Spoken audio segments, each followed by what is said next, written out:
Ipinatatawag ng Commission on Elections sa COMELEC ang mayoral candidate na si Kevin Anarna kasunod ng kanyang mga kontrobersyal na pahayag habang nangangampanya sa Cavite.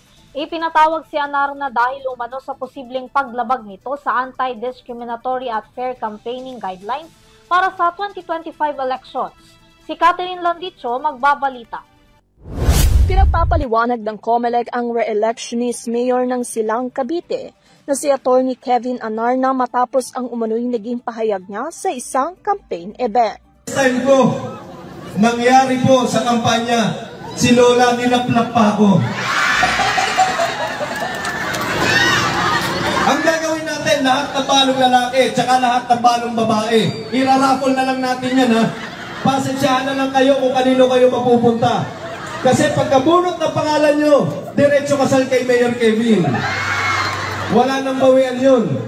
Hindi, kung ano matatanggap ng mga senior citizens at PWD, yun rin po ang matatanggap ng mga solo parents natin.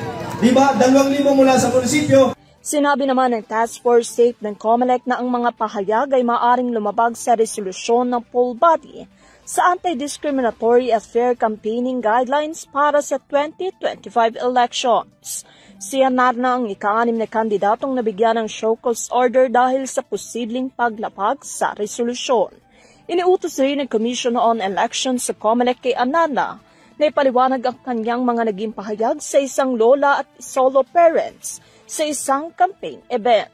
Inaasahan naman ng COMELEC ang tugon at paliwanag ni Anarna kung bakit hindi dapat isampalaban sa kanya ang reklamo para sa isang election offense o petition for disqualification. Para sa EuroTV News, Catherine Landicho, sumasaludo sa bawat Pilipino.